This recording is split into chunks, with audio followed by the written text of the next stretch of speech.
Hi friends, Mr. Anda പുതിയ വീഡിയോയിലേക്ക് എല്ലാവർക്കും സ്വാഗതം. ഞാൻ വിഷ്ണുദാസ്. കഴിഞ്ഞ കുറച്ച് വീഡിയോസിലൊന്നും നമ്മൾ പുതിയ പ്രോഡക്റ്റ്സ് അൺബോക്സ് ചെയ്യുന്നുണ്ടായിരുന്നില്ല. കാരണം ഇത് കണ്ടെയ്ൻമെൻറ്റ് സോൺ ആയിരുന്നു എൻ്റെ വീട് നിൽക്കുന്ന സ്ഥലം. അപ്പോൾ ഇപ്പോഴാണ് ഡെലിവറി ഒക്കെ തുടങ്ങിയത്.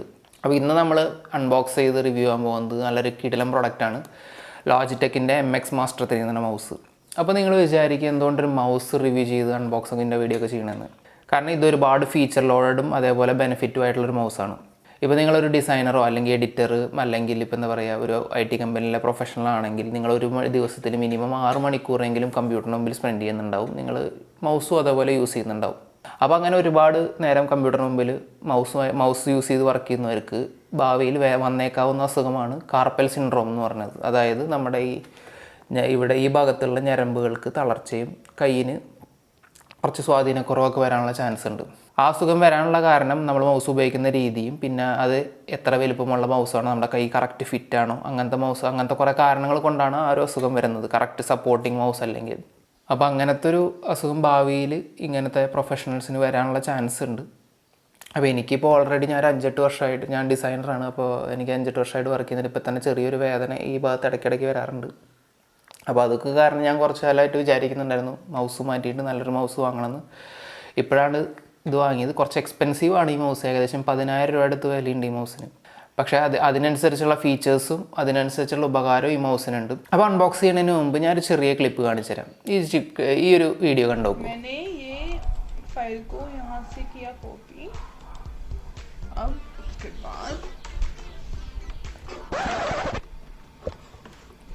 अब देखो मैं इसको यहाँ पेस्ट कर रही हूँ और ये पेस्ट हो ही नहीं रहा है. അപ്പോൾ നിങ്ങൾ ഈ ക്ലിപ്പ് കണ്ടില്ലേ? അപ്പോൾ ഈ ഒരു ക്ലിപ്പ് കാണിച്ചത് എന്തിനാണെന്നുള്ളത് നമുക്ക് വൺസ് അൺബോക്സ് ചെയ്തിട്ട് ഫീച്ചേഴ്സ് ഇതൊക്കെ എക്സ്പ്ലെയിൻ ചെയ്യേണ്ട ഇടയിൽ നിങ്ങൾക്ക് മനസ്സിലാവും. അപ്പോൾ വീഡിയോയിലേക്ക് കിടക്കാം.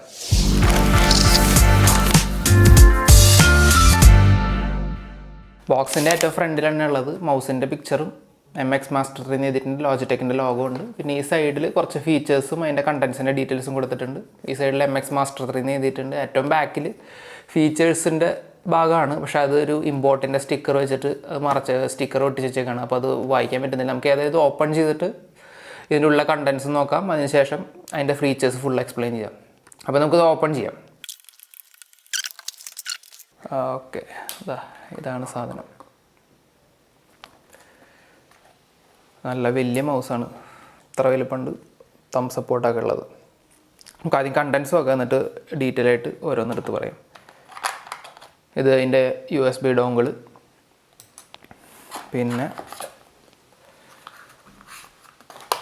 പിന്നെ USB-C ടൈപ്പ് ചാർജർ. ഇതിന് തൊട്ട് മുമ്പത്തെ വേർഷൻ ഉണ്ട് MX Master 2. അതിൽ USB-C ടൈപ്പ് അല്ല, നോർമലാണ്. പിന്നെ കുറച്ച് ഫീച്ചേഴ്സിൻ്റെ വ്യത്യാസമുണ്ട്. നമുക്ക് ഈ ബോക്സ് ഏതായാലും മാറ്റി വയ്ക്കാം. അപ്പോൾ അടിയിലൊരു സ്റ്റിക്കർ ഉണ്ട്, അത് നമുക്ക് പറിച്ച് കളയാം. സ്റ്റിക്കർ പറിച്ച് കഴിഞ്ഞ ശേഷം ഇതിൻ്റെ ഇടയിൽ 2 സ്വിച്ചസും ഒരു ഒപ്റ്റിക്കൽ സെൻസറുമാണുള്ളത്. ഇത് ഓൺ ഓഫ് സ്വിച്ച്, ഇത് ഓൺ ആക്കിയിട്ടുണ്ട്. പിന്നെ ഇത് 3 കമ്പ്യൂട്ടേഴ്സ് കണക്ട് ചെയ്ത് കഴിഞ്ഞാൽ അത് 3 തമ്മിൽ സ്വിച്ച് ചെയ്യാനുള്ള ബട്ടനാണ്. അപ്പോൾ ഇപ്പോൾ 1-ലാണ് കണക്ട് ചെയ്തേക്കുന്നത്. ഇപ്പോൾ രണ്ടാമത്തെ സിസ്റ്റത്തിൽ ഞാൻ കണക്ട് ചെയ്തിട്ടില്ല. അത് കണക്ട് ചെയ്യുമ്പോൾ അത് മാറ്റണമെങ്കിൽ ഇത് സ്വിച്ച് ചെയ്താൽ മാത്രം മതി. പിന്നെ ചാർജിങ് പോർട്ട് ഇതാണ്. C ടൈപ്പാണ് ഇതിലുള്ളത്. 1 മിനിറ്റ് ചാർജ് ചെയ്താൽ ഏകദേശം 3 മണിക്കൂർ വർക്ക് ചെയ്യാൻ പറ്റുന്നതാണ് കമ്പനി അവകാശപ്പെടുന്നത്. ഇത് ഫുൾ ചാർജിൽ ഏകദേശം 70 ദിവസം വരെ ബാക്കപ്പ് കിട്ടും. ഇതിലുള്ളത് 500 mAh ബാറ്ററിയാണ്. ഇനി നമുക്ക് ഇതിൻ്റെ ബട്ടൺസ് നോക്കാം. ഇതിൽ നോർമലുള്ള മൗസിലുള്ള പോലെ ലെഫ്റ്റ് റൈറ്റ് ക്ലിക്കിനുള്ളതും സ്ക്രോൾ വീല്. ഇതിൽ യൂസ് ചെയ്തേക്കുന്നത് ഒരു ഇലക്ട്രോമാഗ്നറ്റിക് വീലാണ്. അപ്പോൾ പിന്നെ ഫ്രിക്ഷൻ തീരെ ഉണ്ടാവില്ല. ഇതിപ്പോൾ ഞാൻ ഫ്രിക്ഷൻ മോഡാണ് ഓൺ ആക്കിയിട്ടേക്കുന്നത്. ഈ ഒരു ബട്ടൺ നമുക്കതിൻ്റെ ഫ്രിക്ഷൻ മാറ്റാൻ പറ്റും. ഇപ്പോൾ ഇട്ട് കഴിഞ്ഞാൽ ഫ്രീ വീലായി, ഭയങ്കര സ്മൂത്തായി, ഒച്ച പോലും ഇല്ല. അത് ഞാൻ ഇതിന് ശേഷം കാണിച്ചു തരാം മൈക്ക് എടുത്ത് വെച്ചിട്ട്. പിന്നെ ഈ സൈഡിലുള്ള സ്ക്രോൾ വീലാണ്. ഇത് എഡിറ്റിങ് പേജസ് തമ്മിൽ മാറ്റി സ്വിച്ച് ചെയ്തെടുക്കാനൊക്കെ എളുപ്പമാണ് ഇതിൽ. പിന്നെ പിന്നെ 2 ബട്ടൺസ് ഉണ്ട് ഇവിടെ. പിന്നെ ഇവിടെ ഒരു ജസ്റ്റർ ബട്ടൺ ഉണ്ട്. ഇതൊക്കെ നമുക്ക് ഇഷ്ടമുള്ളത് അസൈൻ ചെയ്യാൻ പറ്റും. ഇവരുടെ ഒരു ലോജിക്കൽ ഫ്ലോ എന്ന് പറഞ്ഞൊരു സോഫ്റ്റ്വെയർ ഉണ്ട് സിസ്റ്റത്തിൽ ഇൻസ്റ്റാൾ ചെയ്യുന്നത്. അത് വെച്ചിട്ട് നമുക്ക് ഇഷ്ടമുള്ള കൺട്രോൾസ് ഇതിലേക്ക് അസൈൻ ചെയ്യാൻ പറ്റും. ഇത് LED ഇൻഡിക്കേറ്ററാണ്. ഇതെൻ്റെ പഴയ മൗസാണ് ഞാൻ യൂസ് ചെയ്യുന്നത്. ലോജിടെക്കിൻ്റെ തന്നെയാണിത്. തീരെ ചെറുത്. ഇതിൻ്റെ വലുപ്പം വെച്ച് നോക്കുമ്പോൾ നിങ്ങൾക്ക് വ്യത്യാസം മനസ്സിലാവും. ഇത് സാധാ മൗസാണ്. ഇതിപ്പോൾ വാങ്ങിയ മൗസും. ഇതും വയർലെസ് തന്നെയാണ്. ഇതിന് ഡോങ്കിളുണ്ട്.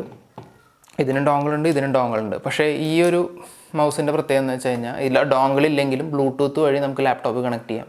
അപ്പോൾ അതായിരിക്കും കുറച്ചുകൂടിയും ഈ ഡോങ്കിൾ മിസ്സായാലും നമുക്കിത് യൂസ് ചെയ്യാൻ പറ്റും. പക്ഷേ ഈ ഡോങ്കിൾ തന്നേക്കുന്നത് നമ്മൾ സാധാരണ കമ്പ്യൂട്ടർ ആണെങ്കിൽ അതിന് ബ്ലൂടൂത്ത് കണക്ഷൻ ഉണ്ടാവാൻ ചാൻസ് കുറവാണ്. അപ്പോൾ അതിനൊക്കെ യൂസ് ചെയ്യാൻ വേണ്ടിയിട്ടാണ് ഈ ഒരു ഡോങ്കിൾ തന്നേക്കുന്നത്. പഴയത് വെച്ച് നോക്കുമ്പോൾ അത് തീരെ ചെറുതാണ്. എൻ്റെ കൈ പുറത്തേക്ക് ഇങ്ങനെ പോകുന്നുണ്ട് പഴയ മൗസിൽ.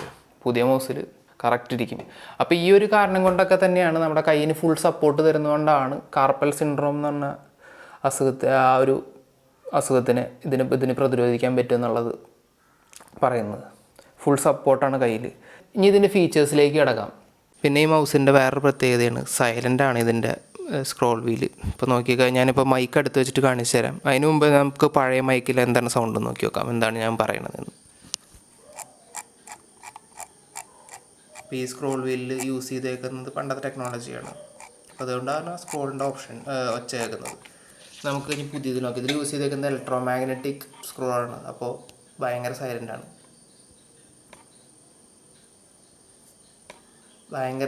ഇതിപ്പോൾ ഫ്രിക്ഷൻ ഇല്ലാത്ത മോഡാണ്. മോഡ് മാറ്റി കഴിഞ്ഞാൽ ഫ്രിക്ഷൻ വരുന്നത് ഇട്ട് കഴിഞ്ഞാൽ കുറച്ച് ഫ്രിക്ഷൻ വരും, പക്ഷേ സൗണ്ട് ഇപ്പോഴും ഇല്ല. ഇപ്പോൾ ഞാൻ ഈ മൗസ് യൂസ് ചെയ്യുന്നത് ഗ്ലാസ് സർഫേസിലാണ്. 4000 dpi ഓപ്റ്റിക്കൽ സെൻസർ ആയ കാരണം ഇത് ഏതൊരു സർഫേസിലും സ്മൂത്തായിട്ട് മൂവ് ചെയ്യും. പിന്നെ ഈ ഒരു ബട്ടൻ്റെ പ്രത്യേകത ഞാൻ പറഞ്ഞത് ജസ്റ്റർ ബട്ടൺ. ഇത് ഓപ്പൺ ചെയ്തിട്ട് ഇത് ക്ലിക്ക് ചെയ്ത് കഴിഞ്ഞാൽ നമുക്ക് ഇഷ്ടമുള്ളതിലേക്ക് ഇത് മാറ്റണമെങ്കിൽ ലോജിടെക് ഓപ്ഷൻസ് മാറ്റിയിട്ട് എനിക്ക് ബ്രൗസറിലേക്ക് പോകാം. അടിയിൽ പോയിട്ട് എല്ലാ പ്രാവശ്യം നമ്മൾ ഓരോ ഇത് ക്ലിക്ക് ചെയ്ത് ഓപ്പൺ ചെയ്യണേക്കാൾ എളുപ്പം ഇത് ക്ലിക്ക് ചെയ്ത് കഴിഞ്ഞാൽ വളരെ ഈസി ആയിട്ട് നടക്കും, ഒരു ആൻഡ്രോയിഡ് മൊബൈൽ ഉപയോഗിക്കണ പോലെ. ഇപ്പോൾ ഇതിൽ നോക്കിക്കഴിഞ്ഞാൽ നിങ്ങൾക്ക് മനസ്സിലാവും ഈ ലെഫ്റ്റ് സൈഡിലെ സ്ക്രോൾ വീൽ ഉപയോഗിച്ചിട്ടാണ് ഞാൻ സ്ക്രോൾ ചെയ്യാൻ പോണത്. അപ്പോൾ പേജസ് മാറണുണ്ടോ? ഇത് ബ്രൗസറിലെ ഫീച്ചറാണ്. അതേപോലെ തന്നെ നമ്മളിപ്പോൾ സ്ക്രോൾ ചെയ്ത് കഴിഞ്ഞാൽ ഇപ്പോൾ സ്ക്രോൾ വീൽ ഉപയോഗിച്ചിട്ട് ഞാൻ ഫ്രീ വീലാണ് ഉപയോഗിക്കുന്നത്. ഇപ്പോൾ ഫ്രിക്ഷനൊന്നുമില്ല. ഇതിങ്ങനെ കൊടുത്തു കഴിഞ്ഞാൽ ഇപ്പോൾ യൂട്യൂബ് എടുത്തു കഴിഞ്ഞാൽ നിങ്ങൾക്ക് മനസ്സിലാവുള്ളൂ. ഇപ്പോൾ താഴത്തേക്ക് സ്ക്രോൾ ആയിക്കൊണ്ടേയിരിക്കും, നിൽക്കില്ല. എത്രത്തോളം ലോഡാവുന്നു ഇതിപ്പോഴും സ്ക്രോൾ ചെയ്തുകൊണ്ടിരിക്കുന്നത്. അതായത് ഫ്രിക്ഷൻ ഇട്ട് കഴിഞ്ഞാൽ കുറച്ച് ഫ്രിക്ഷൻ ഉണ്ടാവും, നമുക്ക് അറിയാൻ പറ്റും. ഇനി ഈ ലെഫ്റ്റ് വീലിലെ സ്ക്രോൾ വീല് നമുക്ക് എഡിറ്റിംഗ് ചെയ്തതിലൊക്കെ ഇട്ട് കഴിഞ്ഞാൽ നമുക്ക് ഈസി ആയിട്ട് ചെയ്യാൻ പറ്റും. ഇതിപ്പോൾ എൻ്റെ പ്രീമിയറാണ്. പ്രീമിയറിൽ ഇപ്പോൾ നോക്കിക്കഴിഞ്ഞാൽ ഞാനിപ്പോൾ സൂം ചെയ്ത് നോക്കിയാൽ സൂം ചെയ്ത് കഴിഞ്ഞിട്ട് നമുക്ക് ഇത് മാറ്റണമെങ്കിൽ ഇത് കണ്ടോ, ഈ ലെഫ്റ്റിലെ ഫ്രീ വീൽ ഉപയോഗിച്ചിട്ട് നമുക്ക് ഫ്രണ്ടിലേക്കും ബാക്കിലേക്കും പോകാൻ പറ്റും. നിങ്ങൾ അടിയിൽ ശ്രദ്ധിച്ച് കഴിഞ്ഞാൽ മനസ്സിലാവും നീങ്ങുന്നുണ്ടോയെന്ന്. അപ്പോൾ ഇങ്ങനത്തെ കുറേ ഫീച്ചേഴ്സ് ഈ മൗസിന് എക്സ്ട്രാ എനബിൾഡ്. പിന്നെ ഈ ലെഫ്റ്റ് ക്ലിക്കും റൈറ്റ് ക്ലിക്കിനും അൺഡു റീഡുമാണ് ഇപ്പോൾ പ്രീമിയറിലുള്ളത്. നമുക്കത് മാറ്റാൻ പറ്റും. ഈ ബട്ടൺസ് കോൺഫിഗർ ചെയ്യാനായിട്ട് ലോജിടെക്കിൻ്റെ തന്നെ ലോജിടെക് ഓപ്ഷൻസ് എന്ന് പറഞ്ഞൊരു സോഫ്റ്റ്വെയർ ഉണ്ട്. ഇത് ഉപയോഗിച്ചിട്ട് തന്നെയാണ് മൾട്ടിപ്പിൾ സിസ്റ്റം കണക്ട് ചെയ്തിട്ട് അറ്റ് എ ടൈം വർക്ക് ചെയ്യാൻ പറ്റുന്നത്. അപ്പോൾ ഈ ഒരു സോഫ്റ്റ്വെയർ ഇൻസ്റ്റാൾ ചെയ്ത് കഴിഞ്ഞാൽ നമുക്കിതിൽ എല്ലാ ബട്ടൺസും തന്നെ കൺട്രോൾ കൊടുക്കാൻ പറ്റും. ഇപ്പോൾ ഇത് ഓൾറെഡി കൊടുത്തിട്ടുള്ള ഡിഫോൾട്ട് കൺട്രോൾസാണ്. ഇത് ജസ്റ്റർ ബട്ടനാണ്. ഇത് നമ്മുടെ വീൽ മോഡ് ഷിഫ്റ്റ്, നമ്മുടെ മിഡിൽ ബട്ടൺ, പിന്നെ ഹൊറിസോണ്ടൽ സ്ക്രോൾ, ഫോർവേഡ്, ബാക്ക്വേഡ്. ഇത് ഡിഫോൾട്ടാണ്. ഇത് നമുക്ക് ആപ്ലിക്കേഷൻസ് അനുസരിച്ച് മാറ്റാൻ പറ്റും. ഇപ്പോൾ പ്രീമിയർ എഡിറ്റിംഗ് സോഫ്റ്റ്വെയറിൽ ഇപ്പോൾ എന്താ വരുന്നത് വെച്ചാൽ ഇത് റീഡു ബട്ടൺ, ഇത് അൺഡു ബട്ടൺ, ഇത് ടൈം ലൈൻ സ്ക്രോള്. അപ്പോൾ നമുക്ക് ഓരോ ആപ്ലിക്കേഷനും ഇതിൽ കോൺഫിഗർ ചെയ്യാൻ പറ്റും. നമുക്ക് ആപ്ലിക്കേഷൻ ആഡ് ചെയ്യാനൊക്കെ പറ്റും. ഇതിൽ ഡിഫോൾട്ടായിട്ടുള്ളതുണ്ട്. അടുത്ത് പോയിൻ്റ് ആൻഡ് സ്ക്രോൾ. ഇതിലെല്ലാ ആപ്ലിക്കേഷൻ്റെയും എന്താ പറയുക സെൻസിറ്റിവിറ്റി എത്രത്തോളം വേണമെന്ന്, അതായത് മൗസിൻ്റെ മൂവ്മെൻറ്റ് സെൻസിറ്റിവിറ്റി, സ്ക്രോളിംഗ് സ്പീഡ്, ഇതൊക്കെ നമുക്ക് ഇതിൽ മാറ്റാൻ പറ്റും. ഇതിപ്പോൾ എല്ലാം ഡിഫോൾട്ട് ഞാൻ ഇട്ടേക്കണമൊന്നും മാറ്റിയിട്ടില്ല. അടുത്ത സെക്ഷൻ ഫ്ലോ യൂസ് ചെയ്തിട്ടാണ് നമ്മൾ മൾട്ടിപ്പിൾ സിസ്റ്റംസ് കണക്ട് ചെയ്ത് ഈ ഒരു മൗസ് കൊണ്ട് അറ്റ് എ ടൈം വർക്ക് ചെയ്യണത്. അപ്പോൾ ഇത് കാണിക്കാനായിട്ട് ഞാൻ ഒരു കമ്പ്യൂട്ടറും കൂടി വെച്ചിട്ട് കാണിച്ചു തരാം. ഇതല്ലാതെ ഇതിൽ വരുന്നത് ഇത് കണക്ഷൻ ഏത് മോഡാണ്, ബ്ലൂടൂത്ത് ആണ്, കണക്റ്റഡ് ആണ്, ഇതിൻ്റെ എത്ര ചാർജ് ഉണ്ടെന്നാണ് കാണിക്കുന്നത്. പിന്നെ ഇത് നമ്മുടെ പ്രൊഫൈൽസ് ഉണ്ടാക്കിയിട്ട് ഇതിൽ സേവ് ചെയ്ത് കഴിഞ്ഞാൽ പിന്നീട് വേറെ സിസ്റ്റത്തിൽ പോയിട്ട് ഈ ഒരു സോഫ്റ്റ്വെയർ ഇൻസ്റ്റാൾ ചെയ്യുമ്പോൾ അതേ സെറ്റിങ്സ്, അതായത് ഓരോ ആപ്ലിക്കേഷൻ നമ്മൾ തനിത്തന്നെയായിട്ട് ഈ ബട്ടൺസ് കോൺഫിഗർ ചെയ്തിട്ടുണ്ടാവില്ല, ആ സെറ്റിങ്സ് ആ സിസ്റ്റത്തിലേക്ക് അപ്ലൈ ആവുന്നതാണ്. ഇനി നമുക്ക് രണ്ടാമത്തെ സിസ്റ്റം കണക്ട് ചെയ്തിട്ട് എങ്ങനെയാണ് ഫ്ലോ വർക്ക് ചെയ്യുന്നത് നോക്കാം. ഇതെൻ്റെ അനിയൻ്റെ വിൻഡോസിൻ്റെ ലാപ്ടോപ്പാണ്. ഇതെൻ്റെ മാക്ബുക്ക് പ്രോ. അപ്പോൾ നിങ്ങൾക്ക് അറിയാലോ രണ്ട് OS ആണ്. ഇതിൽ ഞാൻ ഇൻസ്റ്റാൾ ചെയ്തിട്ടുണ്ട് ലോജിടെക്കിൻ്റെ ഓപ്ഷൻസ് സോഫ്റ്റ്വെയർ ഇതിലും ഇൻസ്റ്റാൾ ചെയ്തിട്ടുണ്ട്. എങ്കിൽ മാത്രമേ ഈ ഫ്ലോ എന്ന് പറഞ്ഞ ഓപ്ഷൻ ഇതിൽ വർക്ക് ചെയ്യൂ. ഞാൻ എന്ത് ചെയ്യണം, ഇത് എനേബിൾ ചെയ്യാണ്, ഓൺ ചെയ്യാണ്. അപ്പോൾ ഓണാക്കി. അപ്പോൾ ആദ്യത്തെ സിസ്റ്റത്തിൽ ഓണാക്കിയുള്ളൂ, ഓട്ടോമാറ്റിക്കായിട്ട് കോൺഫിഗറായി രണ്ടിൽ ഇൻസ്റ്റാൾ ചെയ്തുകൊണ്ട്. ഈ ഫ്ലോ എനേബിൾ ചെയ്യുന്നതിന് മുമ്പ് ഈ ഒരു മൗസ് ഈ ഒരു സിസ്റ്റമായിട്ട് ഞാൻ ബ്ലൂടൂത്ത് വഴി പെയർ ചെയ്തിരുന്നു. അതാദ്യം ഈ ഒരു ഓപ്ഷൻ എനേബിൾ ചെയ്താൽ മാത്രമേ ഓട്ടോമാറ്റിക് സ്വിച്ചിങ് നടക്കുള്ളൂ. ഇതിനായിട്ട് വേണ്ടത് രണ്ടിടത്തിലും ഈ ഒരു സോഫ്റ്റ്വെയർ വേണം, പ്ലസ് ഒരേ നെറ്റ്വർക്കിലായിരിക്കണം, അതായത് ഒരേ വൈഫൈ നെറ്റ്വർക്കിലായിരിക്കണം നിങ്ങൾ കണക്ട് ചെയ്തേക്കുന്നത്, എങ്കിൽ മാത്രമേ ഇത് വർക്ക് ചെയ്യുള്ളൂ. ഇതിപ്പോൾ കണ്ടോ, ഇതിപ്പോൾ ഇവിടെ എത്തി. ഇപ്പോൾ ഞാനിതിലിത് മൗസ് നിങ്ങൾക്ക് കാണാൻ തോന്നുന്നു. ഇത് എഡ്ജിലെത്തി, ഇത് പുറത്തെത്തി, ഇതിപ്പോൾ ഇവിടെ എത്തി. അപ്പോൾ ഇത് എനിക്ക് ഏറ്റവും ഇഷ്ടപ്പെട്ട വൺ ഓഫ് ദ ബെസ്റ്റ് ഫീച്ചേഴ്സാണ്. കാരണം ഇപ്പോൾ എഡിറ്റേഴ്സ്, ഡിസൈനേഴ്സൊക്കെ മൾട്ടിപ്പിൾ സിസ്റ്റത്തിൽ വർക്ക് ചെയ്യണവരാണ്. അപ്പോൾ അവർക്ക് അറ്റ് എ ടൈം അങ്ങോട്ടും ഇങ്ങോട്ടും മൗസ് നീക്കണമെങ്കിൽ വളരെ എളുപ്പമാണ്. ഇതല്ലാതെ ഒരു ഫീച്ചറും കൂടി എനിക്ക് വളരെ ഇഷ്ടപ്പെട്ടതുണ്ട്. അതായത് ഈ വീഡിയോയുടെ തുടക്കത്തിൽ ഒരു ക്ലിപ്പ് ഞാൻ കാണിച്ചിരുന്നു. അതായത് ഒരു പെൺകുട്ടി വേറെ ഒരു ലാപ്ടോപ്പിൽ നിന്ന് മൗസ് കുത്തിയിട്ട് വേറെ ലാപ്ടോപ്പിൽ കൊണ്ടുപോയിട്ട് അതേ മൗസ് വെച്ചിട്ട് പേസ്റ്റ് ചെയ്യണത്. അപ്പോൾ അതൊരു കോമഡി ആയിട്ടാണ്, പക്ഷേ അതേ ഫീച്ചർ ഇതിൽ വർക്ക് ചെയ്യും. ഞാൻ കാണിച്ചു തരാം. ഇത് നോക്കി കഴിഞ്ഞാൽ ഇതൊരു ഇമേജാണ്. ഓക്കെ, ഈ ഒരു ഇമേജ് ഞാനിത് ക്ലോസ് ചെയ്യട്ടെ, ഇതൊക്കെ മിനിമൈസ് ചെയ്ത് ഇതിൻ്റെ ഡെസ്ക്ടോപ്പിൽ കൊണ്ടുപോകാം. ഇപ്പോൾ ഇതെൻ്റെ ഡെസ്ക്ടോപ്പാണ്. ഇവിടുന്ന് ഈ ഫയൽ ഞാൻ കോപ്പി ചെയ്യാം. എന്നിട്ട് ഇത് ഇപ്പോഴത്തേക്ക് എത്തി പേസ്റ്റ്. ഇതാ സാധനം ഇവിടെ വന്നു. ഈ ഒരു ഫീച്ചറാണ് എനിക്ക് ഏറ്റവും ഇഷ്ടപ്പെട്ടത്. കാരണം മൾട്ടിപ്പിൾ സിസ്റ്റത്തിൽ നിന്ന് വർക്ക് ചെയ്യുമ്പോൾ ഈ ഒരു ചെറിയ ചെറിയ ഫയലുകൾക്കായിട്ട് നമ്മൾ പെൻ ഡ്രൈവ് കുത്തലും ഇമെയിൽ അറ്റാച്ച് ചെയ്യലൊന്നും ആ പാടൊന്നും ഇതിലില്ല. ഈ ഒരു ഓപ്ഷൻ വെച്ചിട്ട് നമുക്ക് ഈസി ആയിട്ട് ഇപ്പുറത്തുനിന്ന് ഈ ഒരു സിസ്റ്റത്തിൽ നിന്ന് മറ്റേ സിസ്റ്റത്തേക്ക് പേസ്റ്റ് ചെയ്യാൻ പറ്റും, കോപ്പി പേസ്റ്റ് ചെയ്യാൻ പറ്റും. ഇത് തിരിച്ചും നടക്കും. അത് മാക്കിൽ നിന്ന് വിൻഡോസിലേക്ക് നടക്കും. വിൻഡോസ് ടു വിൻഡോസ് ഏത് സോഫ്റ്റ്വെയർ ബേസ് അല്ലത്. ഇത് കംപ്ലീറ്റ്ലി ഈ ഒരു മൗസിൻ്റെ സോഫ്റ്റ്വെയർ ഉപയോഗിച്ച് നടക്കുന്നതാണ്. സെയിം വൈഫൈ നെറ്റ്വർക്കിൽ അയക്കണമെന്ന് മാത്രം. അപ്പോൾ ഈ മൗസിൻ്റെ ഫീച്ചേഴ്സും ഇതിൻ്റെ യൂസബിലിറ്റിയൊക്കെ കണ്ടല്ലോ. ഇത് ഏറ്റവും കൂടുതൽ ഉപകാരപ്പെടുന്നത് ഞാൻ നേരത്തെ പറഞ്ഞല്ലോ, ഡിസൈനേഴ്സ്, വീഡിയോ എഡിറ്റേഴ്സ്, അതേപോലെ തന്നെ IT പ്രൊഫഷണൽസിനാണ്.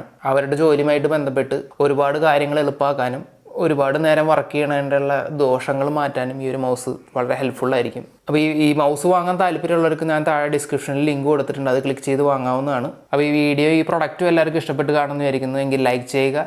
ഈ ചാനൽ സബ്സ്ക്രൈബ് ചെയ്തിട്ടില്ലെങ്കിൽ തീർച്ചയായിട്ടും താഴെ സബ്സ്ക്രൈബ് ചെയ്ത് ബെല്ലൈക്കൺ നോട്ടിഫിക്കേഷൻ ഓൾ എന്ന് എനേബിൾ ആക്കുക. എന്നെങ്കിൽ മാത്രമേ ഇനിയും നമ്മൾ ഇതേപോലുള്ള വെറൈറ്റി അൺബോക്സിങ്, ടെക് ടിപ്സും പിന്നെ പുതിയ റിവാർഡിങ് ആപ്സിൻ്റെ വീഡിയോസൊക്കെ ഇടുമ്പോൾ നിങ്ങൾക്ക് ഉടനടി നോട്ടിഫിക്കേഷൻ വരികയുള്ളൂ.